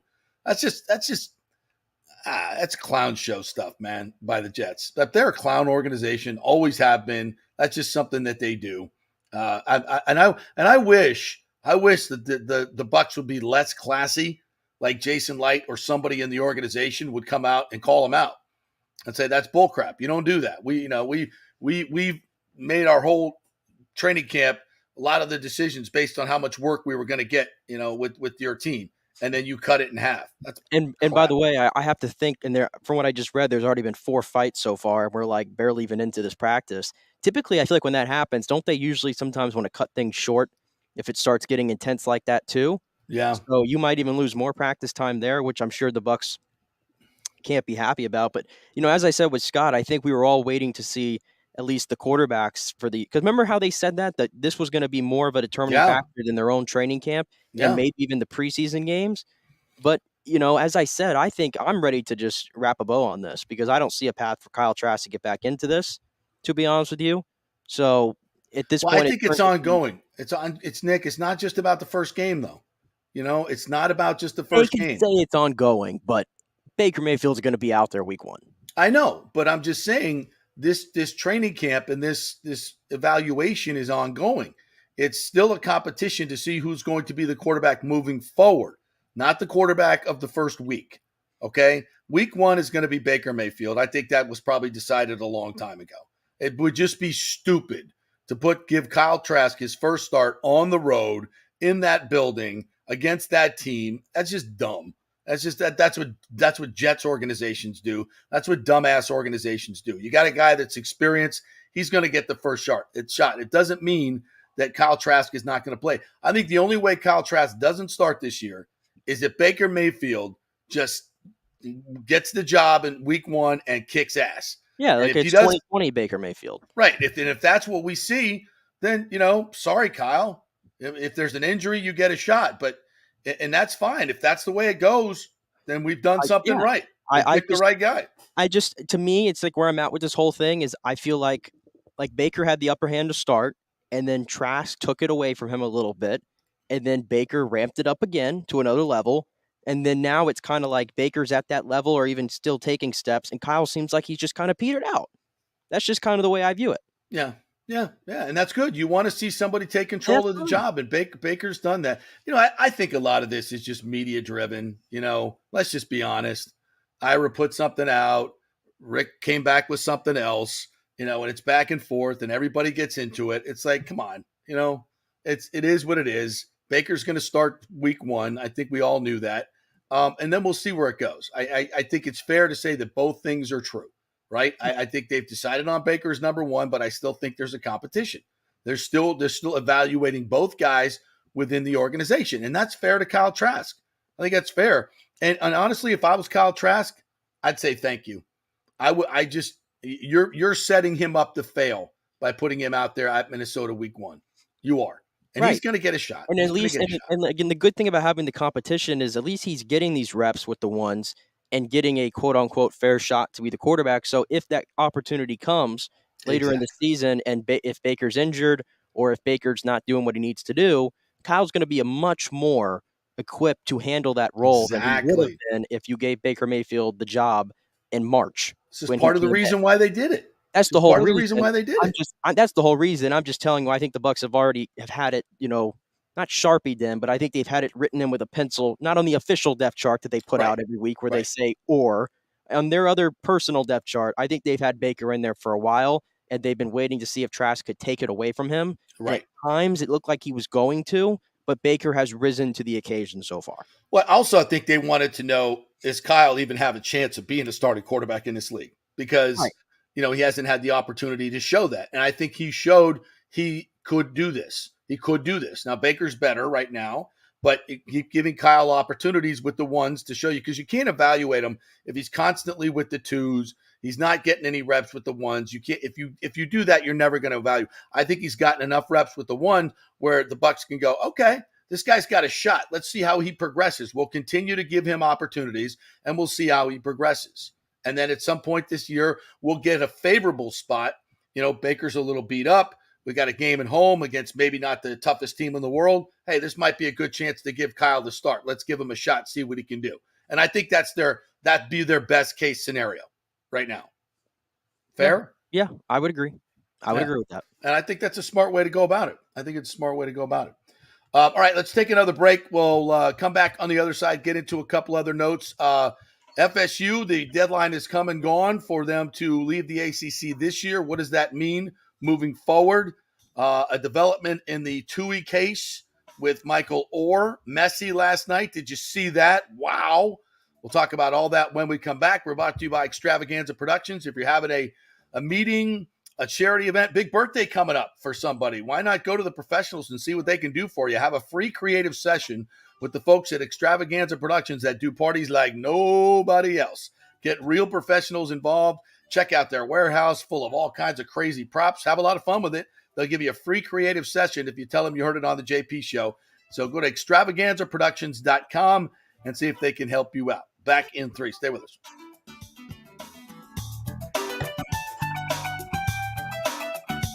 Fitz the mortgage guy did it again. A listener heard his ad, was going to another big bank, but called Scott Fitzgerald at American Mortgage Services of Tampa, and Fitz saved him $618 on his monthly payment. Are you kidding me? Folks, that's big money.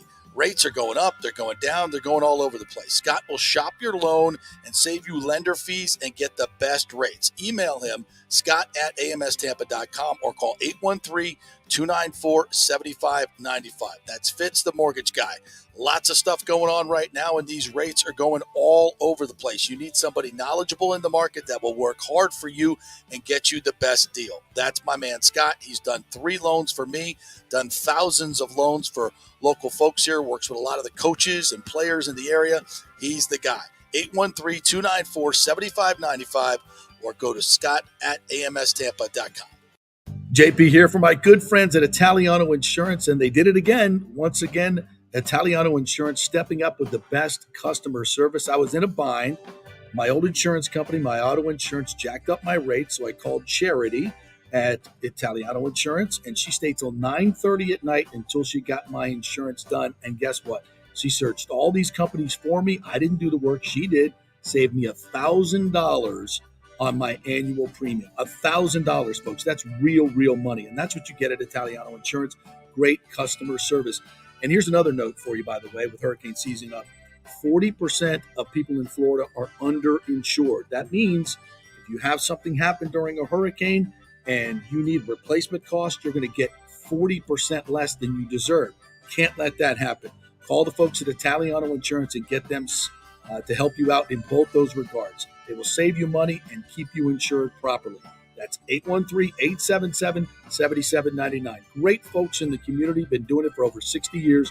Italiano Insurance, 813-877-7799. During COVID, over 1.7 million people were added to the Florida Medicaid rolls, but as of April 1st, 2023, most of these people may not be eligible for the Medicaid coverage and will lose their health plan. If you have been notified you are losing your coverage, don't freak out. It's very likely you can apply for a federal subsidy under the Affordable Care Act. Just call 877-652-0244. Our representatives will walk you through the whole process, get some basic information on your income, number of kids, and then they'll find a plan that best fits your needs. In fact, with the new laws, 90% of Americans qualify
shows they don't. So check it out. While you're there, you can check out the largest collection of any family-owned jewelry store in the country, especially to an end. The holidays are right around the corner. Never too early to start your holiday shopping, especially if you're planning on getting engaged or have any birthdays or anniversaries coming up. Come on in and find out what buying jewelry should be like with an expert staff of gold and diamond jewelry enthusiasts. And the best part, they treat you like family. And if you're worrying about price, don't. The Gold and Diamond Source has something for everyone's budget. They even have a layaway. If you stop in and get your favorite piece now, you can have it paid off by Christmas. Plus, you can even finance your purchase with 0% interest for up to 5 years, and you can get a $5,000 diamond for only $83 a month. It's the greatest folks in the world, Julie and Steve Weintraub, the Gold and Diamond Source, 3800 Olmerton Road, always online at thegoldendiamondsource.com. Let's go. Right now, back to the show with JP on FanStream Sports. All right, welcome back to the JP Peterson Show, brought to you by the great folks at American Mortgage Services. I'll see my buddy Scott Fitzgerald tonight. He's at a big conference over here in Orlando for mortgage brokers as they try to figure out what the hell's going on in the mortgage market. I'll tell you what, Scott will get you the best mortgage at the lowest prices, the lowest fees. And if you're looking for a refi, he'll get that done for you too quickly and without all those bogus extra fees. So contact him, Scott at amstampa.com, Scott at amstampa.com. All right, let's welcome in our good friend. It's been way too long since we've had him on the show. The great one, the big O, Orestes Destrada, joining us there. What's up, O?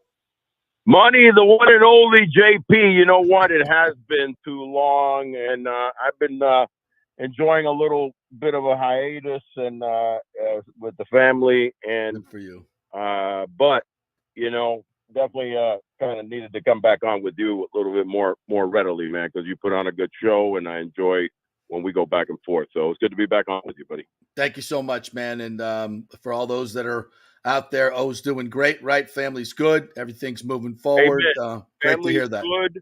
Still travailing through some issues that are just, you know, we just have to kind of get accustomed to as far as some illnesses. But we're really thankfully overall good, and we're just moving forward, man. We've got a lot of things to be thankful in this life, in this country that we live in.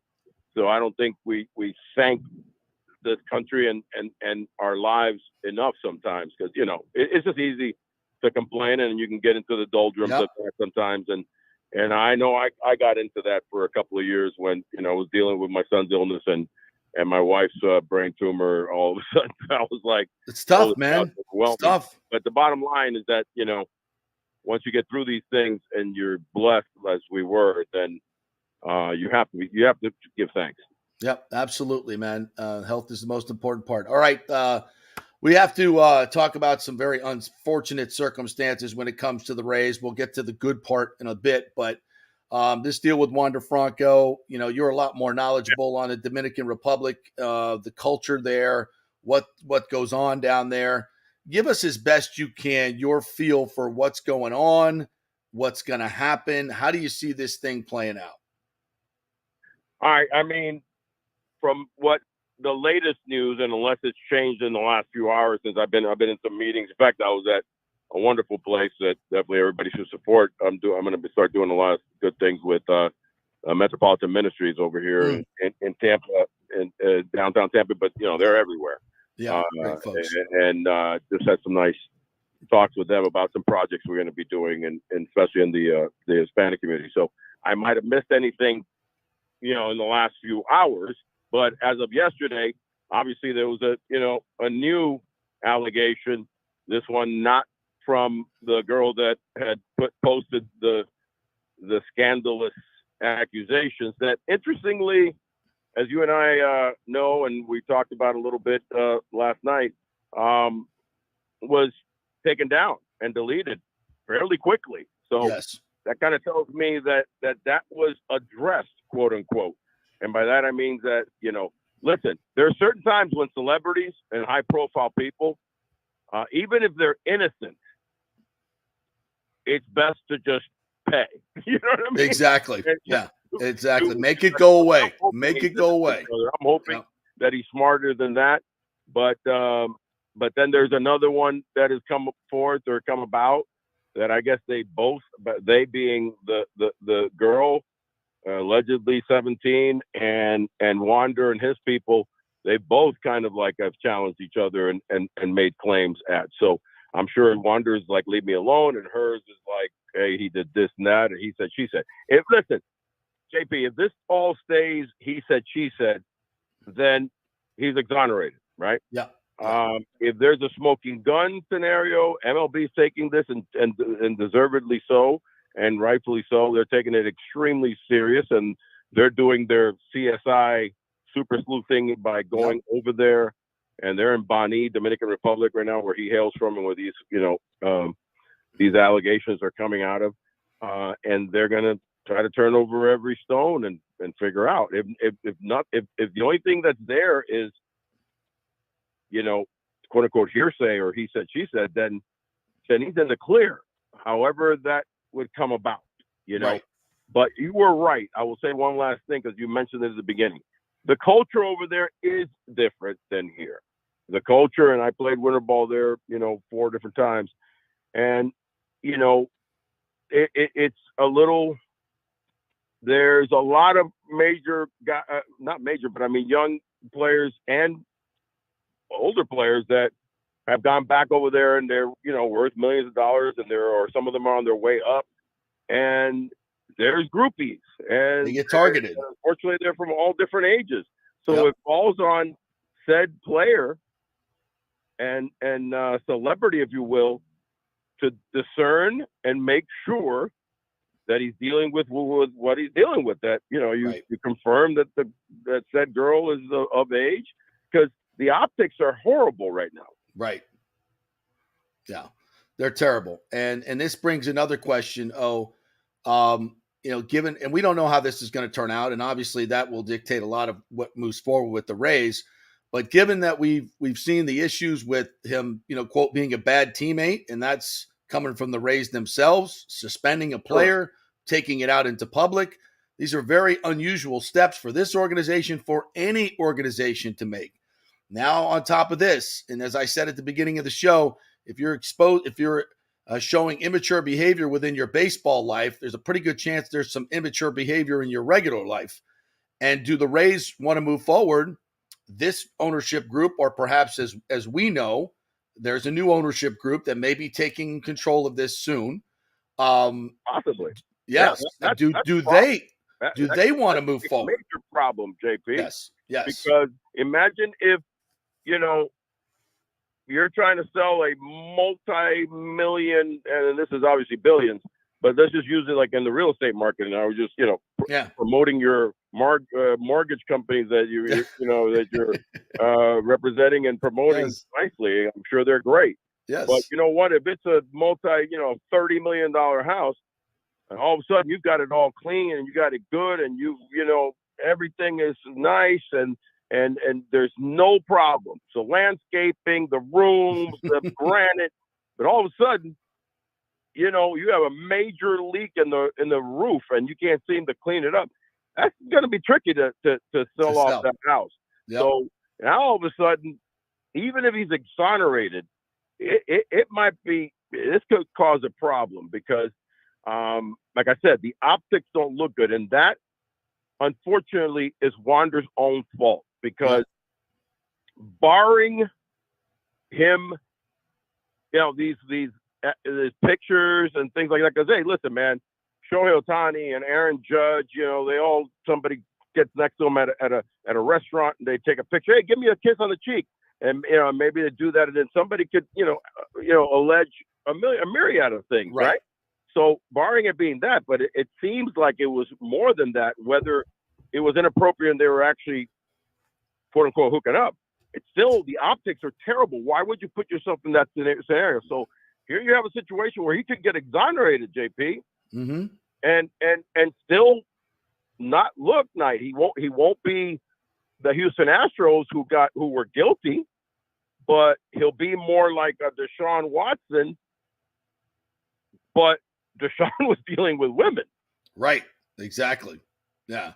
So that's a major difference in Deshaun Watson, who never got,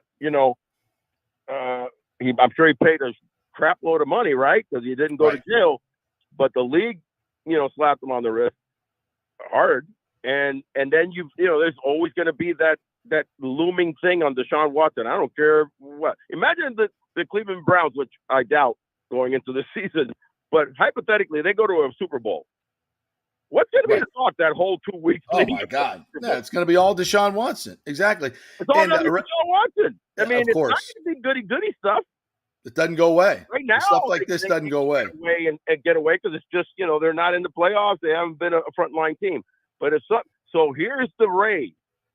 They go to the playoffs. They got a dramatic team. By the way, this has been a crappy week because we're also going to talk about how they lost. They lost McClanahan. Arguably one of the top 5 pitchers in all of baseball, McClanahan, yet again to another Tommy John. So, but if they do go far and they're deep in the playoffs, the World Series, what's going to be the talk, even if he's exonerated, brother? Yeah. Yeah. No, absolutely. And that's why I wonder if he's going to come back to this team. Orestes Estrada joining us, if longtime Rays broadcaster. And, I got to ask you, to me, I've always wondered about this clubhouse, is there a veteran in that clubhouse that can teach these kids how to be pros and how to be mature and how to handle yourself? I think they've had a need for that for quite some time. And I wonder, has the organization ever come to you as an established, well-respected Latino player in this league, used other players within the league to try to get to Wander? And what is your perception of the way he has handled his business over these last couple of years? I think there was, I think you make a great point there. And there was, unfortunately, hindsight's 20/20, but there was an oversight there by this quote unquote administration, if you will, when you're talking about different ownerships and different, head people. Because if you look at a different administration back in 2008, via Joe Andrew Friedman and Hunsaker and Andrew Friedman. What happened then? Who did they have? Not only they had all these great young talents and David Price and Evan Longoria, B.J. Upton, right? But they also had Eric Hinsky. They also had Cliff Floyd. Yep. So and I don't have it in front of me right now, but I think there was 2 or 3 other viable veterans along with these exciting young talents. You're not seeing that right now.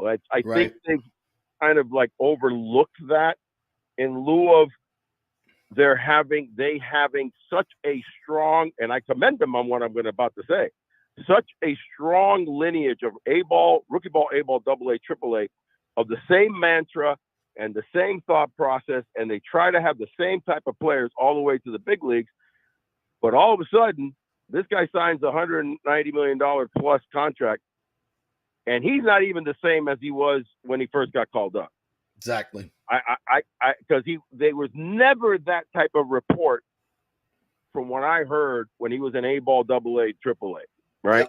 Cocky, a little flashy, the whole, typical Latino flash, but good teammate, hard-nosed guy, never wanted to come out of a game, blah, blah, blah, hustler.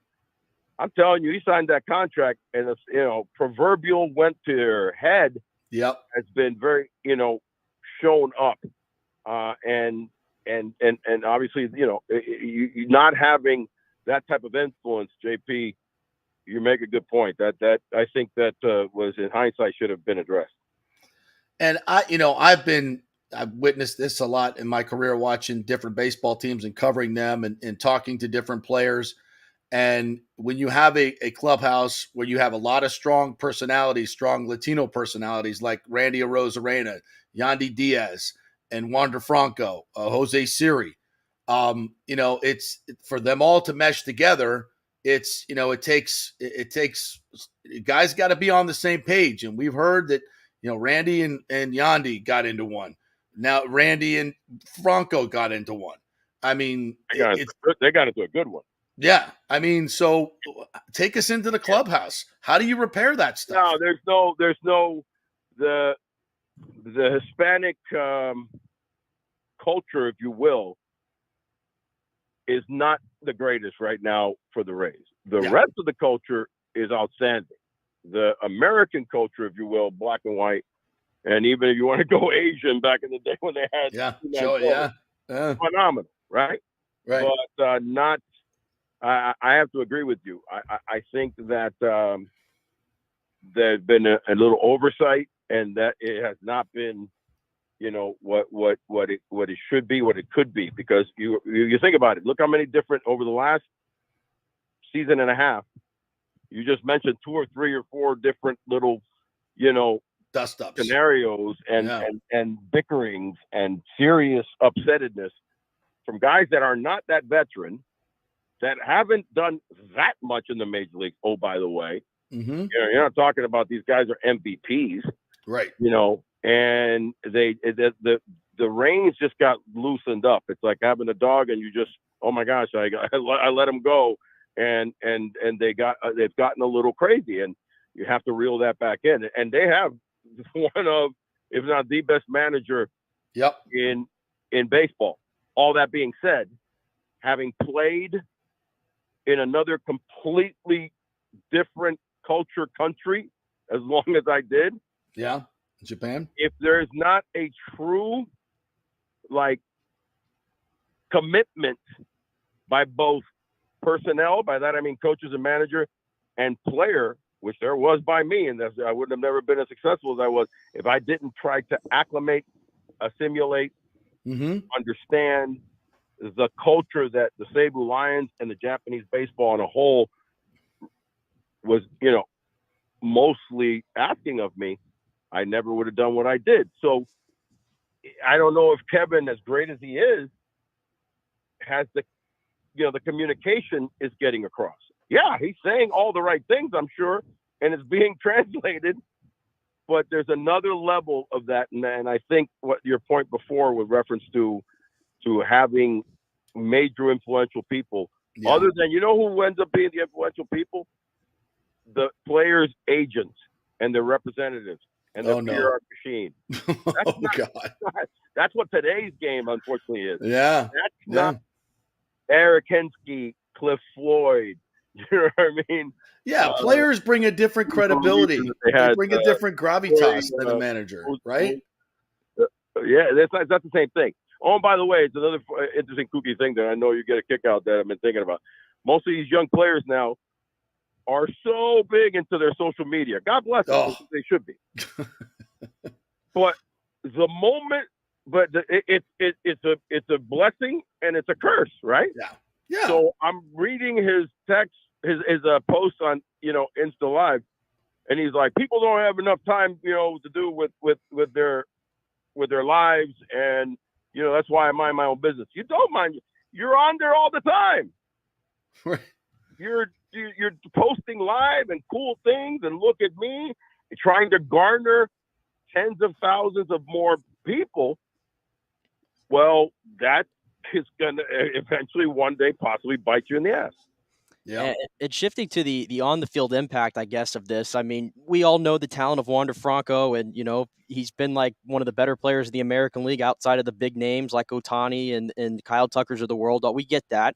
With him not being there, we already mentioned Shane McClanahan now done for the season and all of next year. 3/5 of your starting rotation, Tommy John surgery. I've just never seen that before in one season. It's crazy.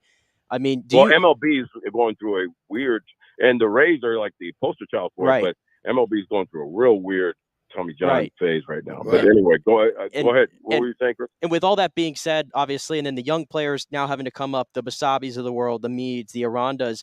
I mean, how do you feel about how much more can the Rays overcome, I guess, throughout this season to get to the ultimate prize at the end, which just 4 months ago we thought that they were the favorite?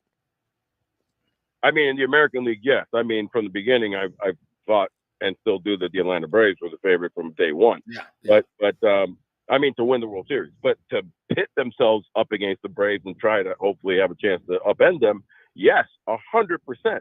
Now, listen, I was asked recently, before all this calamity, with both McClanahan and obviously with Wander, if the Rays are going to get far in the playoffs or maybe make it to a World Series, what's the key thing?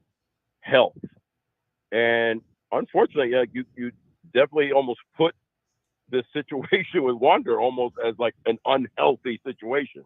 and you're kind of going around it a little bit. But yeah, it could be a health issue if he doesn't come back and play for a long period of time in the middle. Even if he's exonerated, it'll probably take a little while, right? Don't you think, guys? So and then you have actual other health issues. If you think back to 21, after the 20 year where they were predominantly healthy and they made it all the way in the short striking season to the World Series. Again, that's a tricky one with a caveat and I mean with an asterisk for everybody.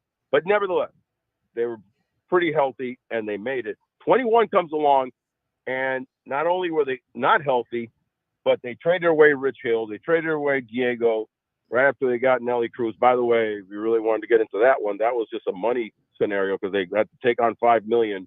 People don't talk about this, but they took on $5 million of Nelly Cruz for the remainder of the season. They got rid of like $1.5 million from Rich Hill, killed them because they needed a Rich Hill. Yes. To go up against Boston. Who did they have?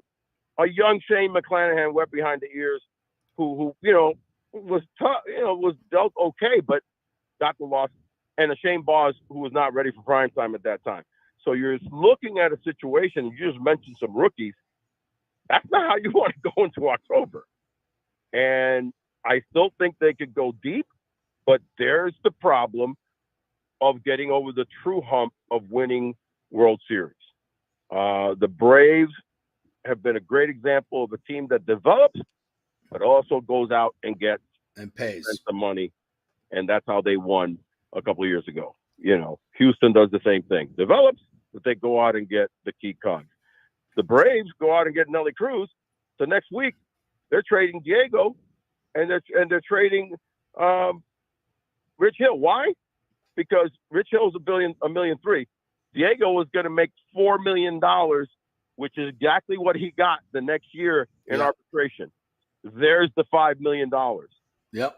Not talked about because this isn't New York City, Chicago, or LA. Right. Interesting how the $5 million was evened up on the ledger. Well, and it always. How good would you have been if you had Diego and Rich Hill in the playoffs? Oh, and then letting Charlie Morton walk after a World Series and trading Blake Snell for a bunch of slapdick prospects. But a lot of that is, I feel, is a situation of like prepping, as I said before, having the house, all the books clean, everything good. Kevin Kiermaier's contract ended. Zach Elfin's contract is very manageable. It's only 3 years. Your Wander Franco contract, oh, by the way, the first 4 years are $18 million. Right, exactly. The first 4 years are only $18 million. Then it gets into 17, 18, 21, 22. So it's severely backloaded. So, it's a comfortable contract. The house is looking phenomenal.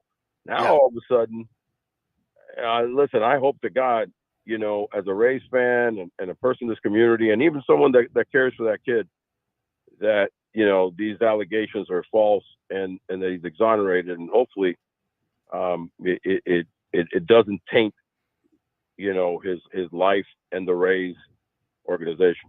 And I know, and we'll finish on Wander on this. You and I both agree when you start talking about extortion, which there's clearly extortion here. That's been, mentioned by the girl involved previously.